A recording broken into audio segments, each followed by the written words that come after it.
요한복음 8장 21절에서 30절 또 함께 나눠보도록 하겠습니다. 자, 요한복음 29번째가 되겠습니다. 성경책은 요한복음 8장 21절에서 30절이니까 뜻이 무엇인지 함께 살펴보도록 하겠습니다.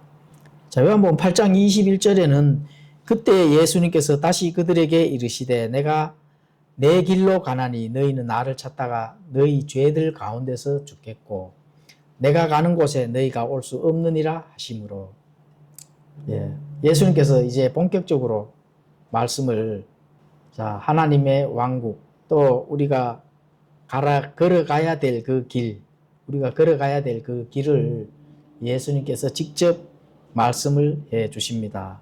자, 내가 내 길로 가나니 예수님께서 내가 내 길로 가나니 하는 그런 말씀을 직접 전달해 주십니다. 예수님께서 내가 내 길로 간다. 이 말이 무슨 뜻일까요? 자, 예수님의 죽음을 의미하죠. 예수님의 죽음. 자, 그런데 이 모든 육체가 가는 길이죠. 사람은 한번 태어나는 것은 정한 이치고 그 다음에는 뭐가 있죠? 심판이 있는 겁니다. 그 길을 말을 하는 겁니다. 그렇죠. 이 말은 그분의 죽음이 확실하고 결정된 일임을 보여주는 겁니다. 그분의 죽음이 확실하고 구약에 이미 결정이 되어 있다는 겁니다. 자, 그분의 죽음이 확실하고 결정된 일임을 보여줍니다. 그래서 자, 우리가 여기서 알 수 있는 게 있습니다. 내가 내 길로 가나니. 자, 누가 가락해서 가는 거예요? 예수님이? 떠밀려서 가는 겁니까? 아니죠. 예수님이 정해진 예수님이 스스로 자발적으로 가는 겁니다. 자, 그럼 십자가에서 달려서 죽어야 되는 것이 누군가에 의해서 죽는 거예요? 아니죠. 예수님이 자발적으로 하시는 겁니다. 내가 내 길로 가는 거예요. 그래서 예수님께서는 예수님의 길로 가시는데 너희는 나를 찾다가 너희 죄들 가운데서 죽는다는 겁니다. 그렇죠. 그래서 예수님께서는 억지로 예수님께서 가시는 그 길은 억지로 가는 것이 아니라 자유롭게 가시는 겁니다. 그런데 그 길이 바로 왕국과 영광으로 들어가기 위해서는 반드시 거쳐야 될 경로 또 바로 그 길입니다. 왕국과 영광으로 가기 위한 그 길이다. 자, 길은 어떤 길이라고요? 왕국과 영광으로 가는 그 길은 예수님을 통해서 예수님이 뚫어놓은 그 길로 우리도 가야 되는 겁니다. 그런데 예수님께서 하죠. 너희는 나를 찾다가 어떻게 된다고요? 죽는다는 겁니다. 무슨 말이죠? 그리고 내가 가는 곳에 너희가 올 수 없느니라. 이런 것에서 제자들이 있는 가운데 또 많은 유대인들이 있는 가운데 바리새인들, 사두개인들 이렇게 있는 가운데서 예수님께서 바로 가는 그 길, 직격탄을 주는 겁니다. 자, 너희 죄들 가운데 죽겠고 내가 가는 곳에 너희가 올 수 없느니라. 죄의 삭은 사망입니다. 로마서 6장 23절에 그렇게 기록이 되어 있죠. 이건 바로 육신에 죽는 것. 첫째는 육신이 죽는 것도 포함이 되는 겁니다. 죄의 삭은 사망이다 하는 것은 첫째 우리가 인간은 죄인으로서 이미 태어나기 때문에 육신이 죽도록 되어 있습니다. 그렇죠. 그리고 그보다도 더 차원이 넘어서게 되면은 둘째 사망으로 간다. 둘째 사망. 완전히 불옷으로 간다는 겁니다. 그래서 첫째 사망은 육신이 죽는 거고, 자, 둘째 사망은 뭐라고요? 불옷으로 가는 영적 사망이 되는 것입니다. 그렇죠. 이런 영적 일들은 과연 유대인들이 알까요? 모를까요? 모릅니다. 그럼 오늘날도 그렇죠. 내가 왜 죽는지 교회를 다녀도 죽는 이유를 몰라요, 사실은. 내가 왜 죽는 이유를 모른다 하면은 그거는 구원의 정체성도 한번 짚어봐야 됩니다. 죽는 이유를 알아야 피해 나갈 거잖아요. 이유를 모르는데 결과를 알 수 있을까요? 당연히 없죠. 그렇죠. 그래서 지금 예수님께서 이렇게 말씀하시는 것도 생명의 교훈이나 마찬가지입니다. 생명의 교리, 죽고 사는 문제를 지금 말씀하시는 거거든요. 첫째 사망, 둘째 사망, 영원한 사망 가운데 너희들이 그쪽으로 갈 수밖에 없기 때문에 내가 가는 길은 올 수 없다 하잖아요. 그렇죠? 자, 오늘날 신자들도 거의 이 대목에 대해서 아는 자들이 잘 없습니다. 내가 왜 죽는지를 모르는데 어떻게 구원을 받아요? 내가 왜 죽는지 안다 하면은 당연히 구원받을 수 있는 확률이 높아지겠죠. 그래서 너희들이 가는 그 곳은 정말 영원한 파멸의 장소다. 짧은 기간이 아닙니다. 영원한 무한대의 그 장소, 예수님께서 지금 그렇게 지금 말씀을 하는 겁니다. 자, 내가 가는 곳에 너희는 올 수 없다. 예수님이 가는 그 길은, 그 도착지는 어디예요? 하나님 우편의 영광의 왕자라는 겁니다. 그렇죠? 그런데 예수님께서 그대로, 인격체 그대로, 그냥 보이지 않는 에너지가 가시는 게 아닙니다. 영과 몸과 혼 그대로의 그 인격체로 아버지의 그 영광의 그 왕자, 그 자리로 가신다는 겁니다. 그렇죠? 그런데 예수님께서는 너희들은 거기에 올 수 없다. 너희들이 그렇게 자랑하고 신뢰하는 아브라함의 하나님, 야곱의 하나님, 이삭의 하나님, 그 너희들이 조상이 그 천국에서 누리는 그 영원한 행복 그 자리에 너희들은 올 수가 없다. 바로 말씀을 드리는 겁니다. 올 수가 없다 하는 것을 바로 전달을 하는 거죠. 유대인들이 깨달아야 됩니다, 사실은. 못 깨닫는 거는 그때나 예수님께서 직접 전달하는 그때나 오늘날이나 똑같죠. 아무리 전달해도 깨닫지를 못하는 거예요. 그런데 사람들 안에 깨닫지 못한다는 거는 깨닫지 못하는 그 안에 유전자가 들어있기 때문에 그렇습니다. 저는 그렇게 봅니다. 인간이라 하면은 하나님의 형상으로 만들어진 그 양심이라 하는 그 유전자가 그대로 있다면은 어떤 말을 하든지 믿고 안 믿고를 떠나서 옳고 그름에서도 깨달아야 되는 게 사람이거든요. 깨닫지 못한다 하면은 끝나는 거죠. 그래서 예수님께서 유대인들, 바리새인들한테 그대로 전달해 드린 겁니다. 너희들이 신뢰하는 아브라함의 하나님, 야곱의 하나님, 이삭의 하나님, 그 너희 조상들이 있는 그 천국, 거기에는 너희들이 행복한 영원한 그 장소에 올 수가 없다. 바로 그렇게 말씀합니다. 자, 22절을 읽도록 하겠습니다. 그때 유대인들이 이르되 그가 이르기를 내가 가는 곳에 너희가 올 수 없느니라 하니 그가 자살하려는가? 그렇죠. 자, 바리새인들, 사두개인들이 어떤 착각을 할까요? 예수님이 자살하는 건가? 우리가 갈 수 없는 곳이면은 자살해서 죽는 그 장소가 아닌가? 참 영적 무지함을 드러내는 거죠. 자, 율법을 잘 지키고 구약에 있는 많은 그 대언자들이 한 그것을 회당에서 공부를 하고 연구를 하고 많이 했는 바리새인들, 사두개인들인데 그 율법 학자요 박사들이거든요. 그런데 이렇게 무지할 수가 정말 너무 무지한 겁니다. 그렇죠. 너희가 올 수 없는 장소, 대언자들이 선포한 기록들을 전혀 모르는 상태. 그게 모르는 상태라는 겁니다. 그러면은 이렇게 모른다면은 당연히 어떻게 돼요? 영원히 사망의 위치로 분리될 수밖에 없는 그런 상태에 놓여 있는 겁니다. 이 유대인들이. 그래서 아니 예수님 보고 자살하려는 건가? 이런 악한 추론을 하고 있다 하는 거. 이런 게 정말 그 무지하다 하는 것들을 지금 드러내는 거죠. 그래서 자살로 암시하는 것은 이들이 사단의 영향 아래에 있다 하는 것을 적나라하게 보여주는 겁니다. 그런 악한 추론을 한다 하는 것은. 그래서 계속 충돌을 일으키는 예수님을 오히려 자살을 하도록 이렇게 유도하는 건가? 이런 많은 것들을 추론을 하고 있는 이 유대인들이 사단의 영향 아래에 있다 하는 것.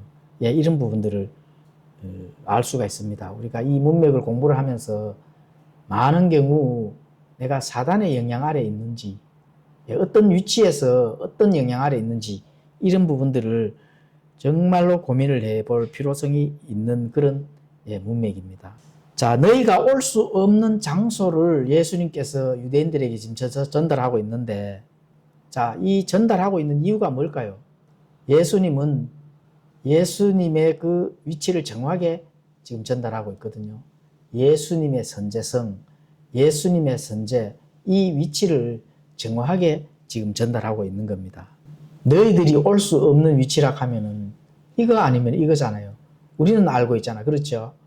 이 위치가 아니면은 하나님의 우편에 있는 그 위치가 아니면은 하나님의 왼편에 있는 그 위치겠죠, 당연히. 그렇죠?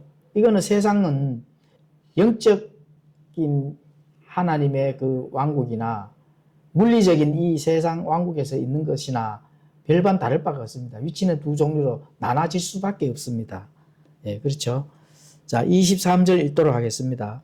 그분께서 그들에게 이르시되 너희는 아래에서 왔고 나는 위에서 왔으면 너희는 이 세상에 속하고 나는 이 세상에 속하지 아니하느니라. 예수님께서 너희는 아래에서 왔다는 겁니다. 아래에서. 그렇죠? 자, 이 말씀과 비슷한 말씀이 요한복음 3장 31절에 가보시면은 위로부터 오시는 분은 모든 것 위에 계시고 땅에서 난 자는 땅에 속하며 땅의 것을 말하느니라. 하늘로부터 오시는 분은 모든 것 위에 계시느니라. 하늘에 속한 것이 있고 땅에 속한 것이 있다는 겁니다. 그렇죠? 자, 그러면은 아래에서 왔다. 자, 아래에서 왔다 하는 걸 우리가 조금 탐구를 해볼 필요성이 있습니다. 아래라는 이 말은 땅의 지표면 위에만 말씀하시는 게 아닙니다, 사실은. 아래. 이 아래라는 말은 지구 중심부, 지옥도 포함이 된다 하는 거. 이거 꼭 기억을 하셔야 됩니다. 그러면 왜 지구 중심부에 있는 지옥을까지 포함되는 그 영향으로 말씀을 하셨을까? 자, 유대인들은 너희는 바리새인들, 사두개인들 이런 종교 체제를 가지고 하는 자들은 마귀의 자식이라는 겁니다. 다시 말하면. 너희는 마귀의 자식이다. 바로 이런 거를 그 안에 내용이 포함이 되어 있다고 이렇게 보시면 됩니다. 요한복음 8장 44절에 가보시면 그렇게 이제 기록이 되어 있죠. 너희는 마귀의 자식이다.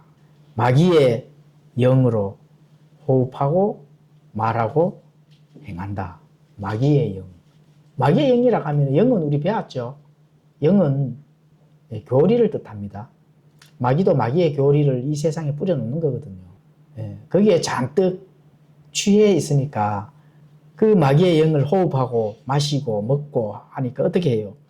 그렇죠? 그 마귀의 행위나 말이나 그런 게 나올 수밖에 없는 거예요, 사실은. 그거를 너희는 아래에서 왔다. 이렇게 종합적으로 말씀을 드리는 겁니다. 그런데 예수님은 어디서 왔어요? 나는 위에서 왔다 하잖아. 그거는 위에서 왔다 하는 그 말씀은 예수님께서 그 신성한 본성을 지금 말씀하는 거거든요. Divine Nature. 예수님은 사람이지만은 그 선제적 위치가 어디예요? 하늘입니다. 하늘. 하나님이라는 거거든. 자, 그분의 본성, 인격 이런 것들은 하나님께로서 나신 자다. 이렇게 이제 볼 수가 있는 겁니다. 그것은 하나님의 아들이시며 또 아버지의 독생자, 그리고 그 당시에도 아버지 품 안에 계셨지만은 실제로 어떻게 돼요? 예수님이 편재하시는 분, 하늘에도 계시고 땅에도 계시고 그렇다 하는 그런 것들을 본다면은 예수님이 누구라는 거예요? 하나님이시라는 거거든. 그래서 하늘에 계신 위치적 선재성이다. 우리가 이렇게 이제 알 수가 있습니다. 자, 그분의 사명이 뭐라고 그렇게 되면은 그분의 사명은 자, 하늘로부터 보내심을 받은 겁니다. 자, 그래서 예수님의 사명 이런 거에 대해서 조금 더 살펴보도록 하겠습니다. 독생자잖아요. 유일하신 하나님의 아들, 독생자. 그렇죠?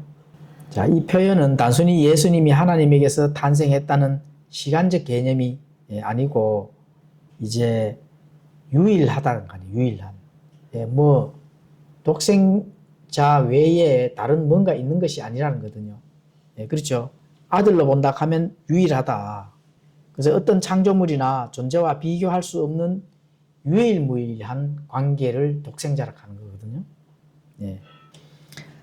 자, 그래서 예수님은 하나님 아버지와 동일한 신적 본질을 공유하고 계신다.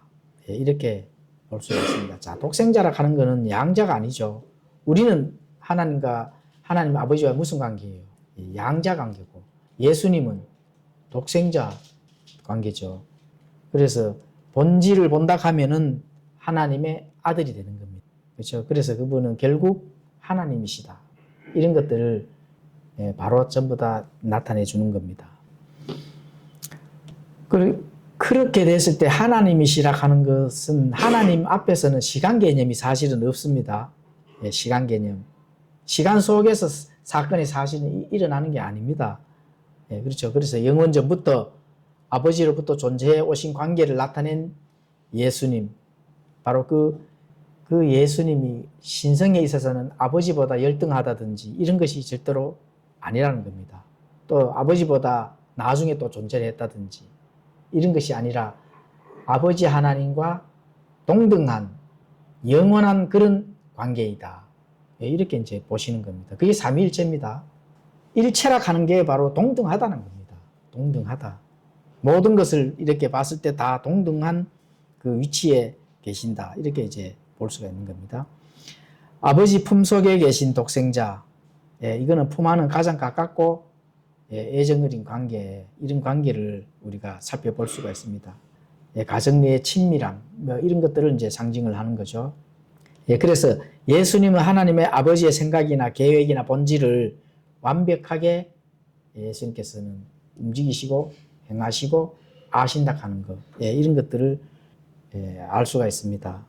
그렇기 때문에 우리를 구원하실 수 있는 권한과 능력과 본질적으로 하나님이시기 때문에 그런 것들을 할 수가 있는 겁니다. 자, 그래서 또 지식의 원천이 되는 겁니다. 지식의 원천. 예수님이 가르치신 모든 진리와 지혜는 이처럼 아버지와의 가장 깊은 교제에서 비롯되었다 하는 것들을 의미를 합니다. 그 모든 건 아버지에게서 왔다는 겁니다. 그래서 본질적으로는 아버지에게서 그 모든 자원이 예수님을 통해서 하지만 그러한 것들은 아버지와의 그 깊은 관계가 드러낸다 하는 것들을 이제 알 수가 있습니다. 그리고 예수님은 편재성이 하나님이시라 하면은 당연히 이 땅에도 계시고 하늘에도 계실 수 있는 그러한 분이시라는 겁니다. 바로 육신을 입고 땅에서 오셨지만은 땅에서의 모든 역할을 완전히 사람으로서의 그 인간으로서의 우리와 똑같은 그런 사람으로서의 역할을 다 감당하셨지만은 또 그분의 신성은 어떻게 돼요? 동시에 하늘에도 계시는 겁니다. 하나님이시니까. 그래서 하나님은 시간과 공간 안에 갇히시는 분이 아니라 어디에도 계실 수 있는 그런 편재하시는 하나님이시다. 이렇게 우리가 알 수가 있습니다.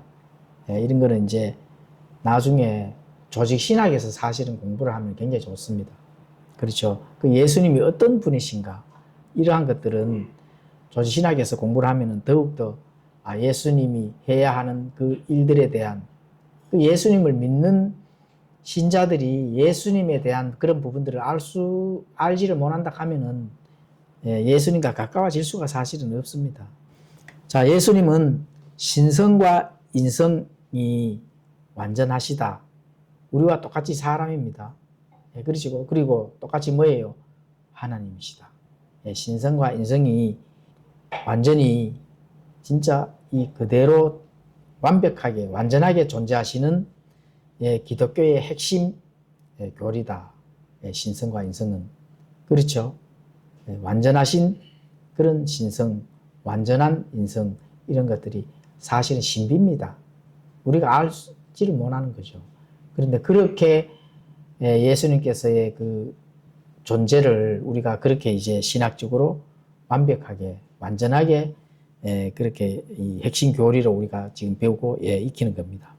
자, 그러면은 유대인들에게 어떻게 되어 있을까요? 너희는 이 세상에 속해 있다. 물론 예수님은 위에 속해 있고 너희는 이 세상에 속해 있다. 이렇게 이제 말씀하시잖아요.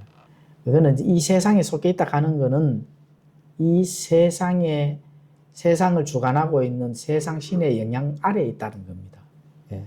죄의 본질을 가지고 있고 또 육신을 쫓아가면서 부패하게 될 수밖에 없는 그런 존재라는 겁니다.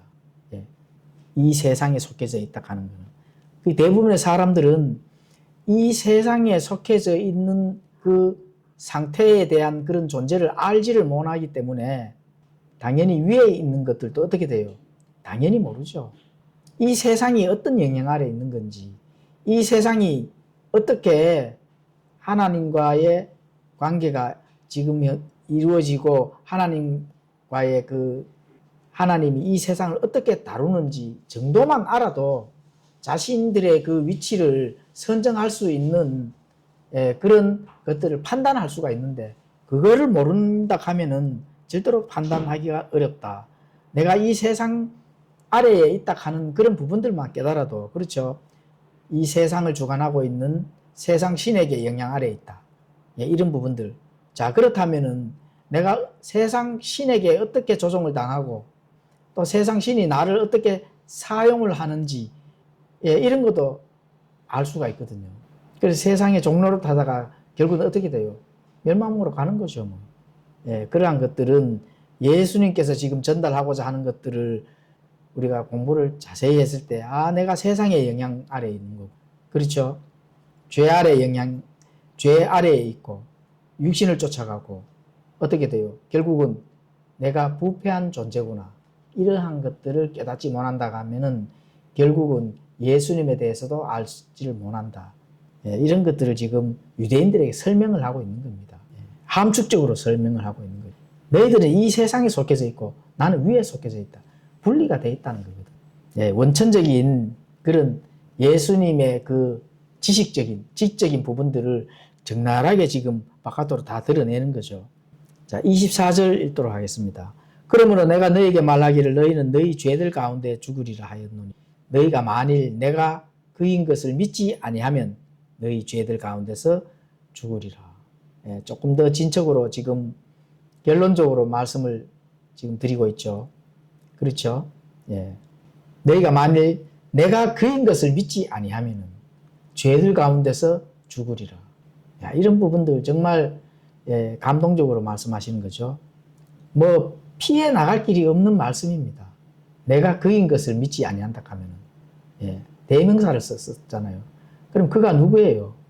예수님이잖아요. 그럼 예수님에 대해서 믿지 아니한다 하는 거는 믿는다 하는 거는 예수님을 무조건 조건 없이 의지를 한다 이런 게 아닙니다. 예수님에 대해서 아는 게 믿는 거예요. 그렇죠. 아는 게 믿는 겁니다. 알지를 못하는데 그냥 무작정 의지를 한다. 그렇다면 사단이 어떻게 돼요?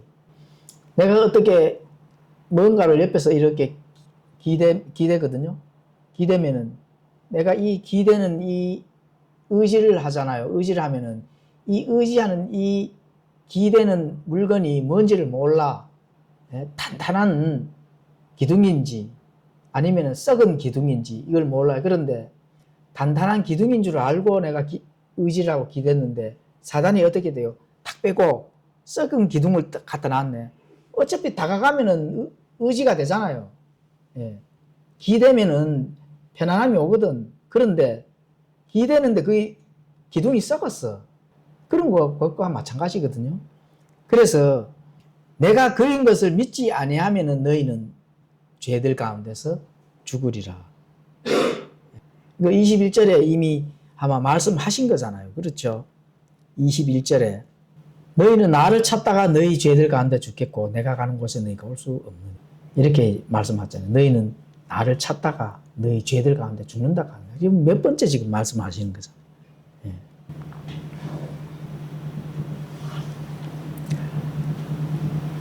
너희 죄들 가운데 죽으리라. 그렇죠? 죄 사함을 받지 못하고 죽는 영적 멸망의 경고입니다. 사실은 내가 이 땅에 있으면서 내 죄를 해결하지 못한다 하면은 결국 멸망으로 갈 수밖에 없거든요. 죄가 해결되지 않는다 하면 영원한 심판을 초래하고 또 그 심판의 결과는 영원한 멸망 속으로 갈 수밖에 없다. 이런 것들을 적나라하게 예수님께서 바로 교리로서 그대로 전달해 주는 겁니다. 내가 그인 것을 믿지 아니하면은 곧 영원하시고 불변하시는 하나님, 내가 바로 그다. I am. 내가 I am이다. 하나님이라는 거거든요. 참 하나님, 영원히 찬송 받으실 만한 창조의 하나님, 또 아버지 하나님과 너희들 간의 중간에서 제사장이다. 그렇죠? 그리고 이 땅에서 앞으로 세워서 통치할 왕이다. 그렇죠? 그리고 산자와 죽은 자를 심판해야 될 그 심판자이다. 이러한 것들을 선포를 하는 겁니다. 바로 그닥하는 이 대명사 지칭 속에서, 그렇죠? 유일한 구원자 참 메시아, 하나님과 사람 사이에 유일하게 연결시켜서 죄를 해결해야 될 그 중보자, 그 예수님이 그러한 겁니다. 그 하나의 그 안에 모든 게 함축되어 있다 하는 것. 그렇죠? 또 교회의 머리가 되고 대언자, 제사장, 왕이라 하는 이 세 가지 자격의 모든 것들을 갖추고 계시는 그 예수님, 그 예수님이 그러는 겁니다. 그렇죠? I am that I am. 스스로 있는 자다. 이걸 지금 전달하고 있는 겁니다. 유대인들이 깨달았을까요? 절대로 못 깨닫죠. 오늘날도 마찬가지죠. 사실 깨닫지를 못합니다. 자, 그러면은 내가 그인 것을 어떻게 돼요? 믿어야 돼요? 믿지 않아야 돼요? 믿어야 되잖아요. 그래서 믿는 것을 믿음을 지금 가지고 오신 겁니다. 믿음. 그인 것을 연결해서 믿어야 된다. 이렇게 말씀하거든요. 우리는 믿음에 대해서는 늘 공부를 많이 하잖아요. 거짓 믿음이 있고 참 믿음이 사실은 있는 거거든요. 거짓 믿음은 마귀의 교리에서 나오는 거죠. 참 믿음은 구에서 나오는 겁니다. 그가 누구예요? 예수님에게서 나오는 거예요. 거짓 믿음은 마귀에서 나오는 거고. 그렇죠? 그래서 거짓 믿음은 마귀들이 뿌려놓은 그 교리인데, 그 교리를 믿게 되면은 당연히 멸망으로 갈 수밖에 없고, 그런데 마귀들도 두려워서 떠는 믿음이 있습니다. 우리 야고보서에 나오잖아, 그죠? 마귀들도 두려워서 떠는 믿음. 이게 지적인 믿음입니다. 지식적인 믿음. 지식으로만 내 머리에 넣고 있다 하면은 어떻게 돼요? 그렇죠. 마귀들은 예수님이 누구신지를 우리보다 더 잘 압니다. 그러니까 두렵죠. 알고 있기 때문에 두렵다는 겁니다. 그래서 두렵기 때문에 두려워서 떨는 거거든요. 그게 이제 마귀들의 믿음입니다. 마귀들의 믿음. 그러면 그거를 신자들로 가지고 오게 되면 어떻게 될까요? 지식적이면서도 지식과 연결되는 게 뭘까요? 바로 역사적인 믿음입니다. 2000년 전에 나를 위해서 돌아가신 그 예수님을 믿으면 구원을 받는다. 위험한 믿음입니다. 그렇게 하면 절대로 구원받을 수가 없습니다.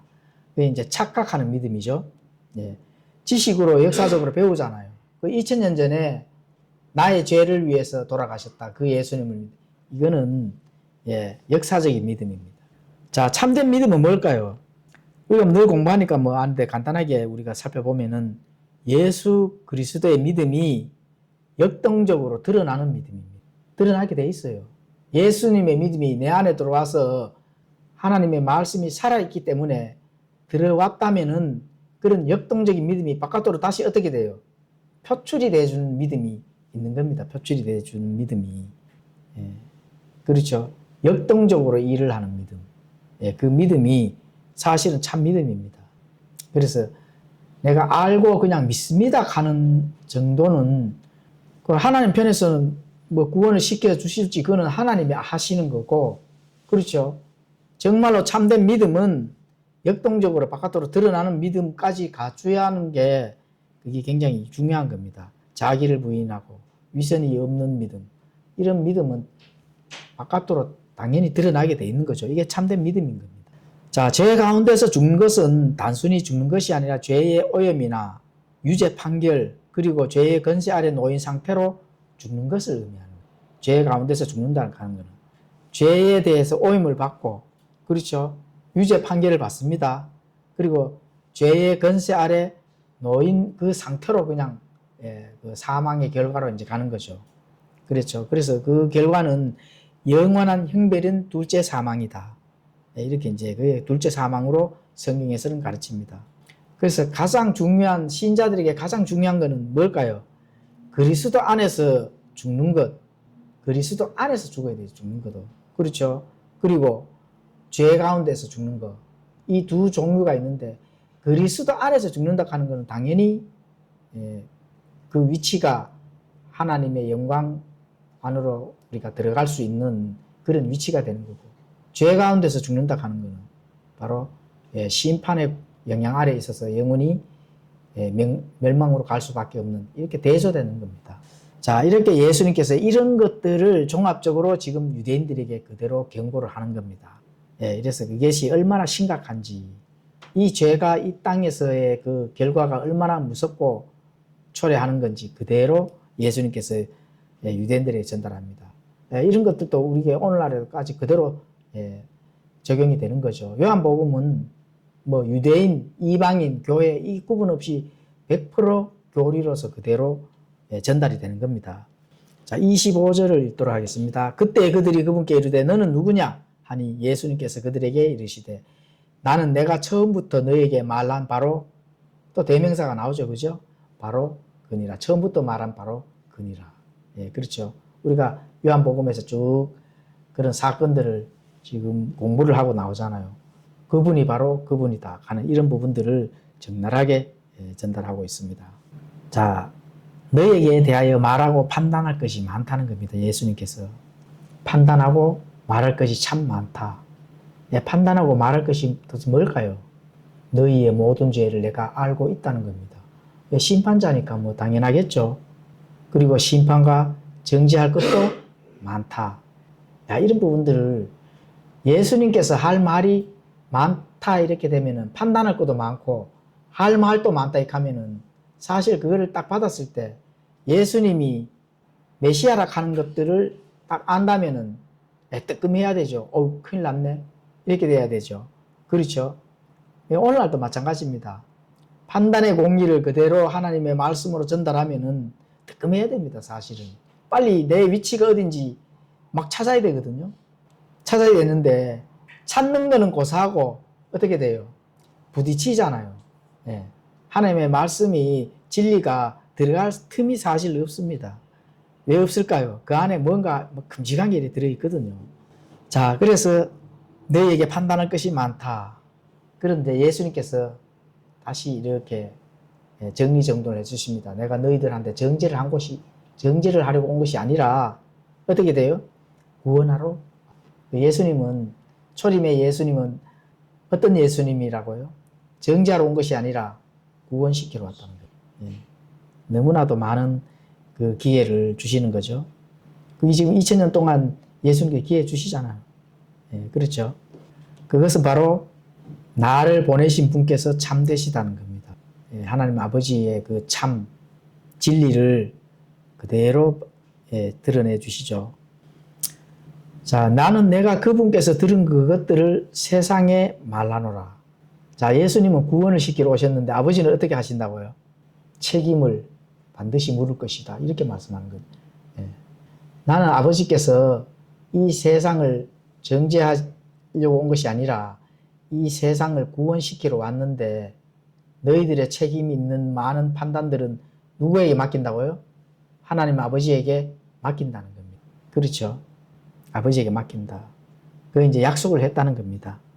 약속을 성실하게 예수님께서는 이행을 한다는 거죠.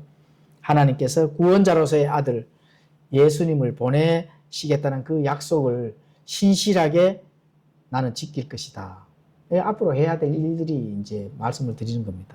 그리고 경고를 하시고, 그리고 동시에 그분을 믿지 아니하고 거부를 한다 하면은 아버지께서 어떻게 돼요? 복수, 바로 심판을 내리신다는 겁니다. 이 강력하게 지금 그대로 지금 전달하시는 거거든요. 이 말씀 안에 정말 그 많은 교리들이 함축되어 있다 하는 거. 그렇죠? 이제 그들의 불신앙이나 또 그들이 메시아를 받아들이지 아니하고 자신들의 그 종교심에 불타서 참 진리를 보지 못하는 거기에 대한 경고. 그렇죠. 그렇지만은 내 할 일은 어떻게 돼요? 어쨌든 이 세상을 구원하러 왔기 때문에 거기에 대해서 약속을 지키고 앞으로 이행할 것이다. 이런 것들을 함축적으로 지금 전달하는 겁니다. 자, 내가 그분에게서 들은 그것들을 세상에 말한다. 하나님, 자기 아버지에게 들은 것들 그대로 세상에서 전달하고 말을 하는데, 그렇죠? 예수님의 가르침의 그 모든 진리는 출처가 어디라고요? 모든 자원을 가지고 계시는 그 원초적인 하나님 아버지라. 그래서 아버지께서 하실 그 일들의 그 주제는 두 가지가 있죠. 구원의 메시지.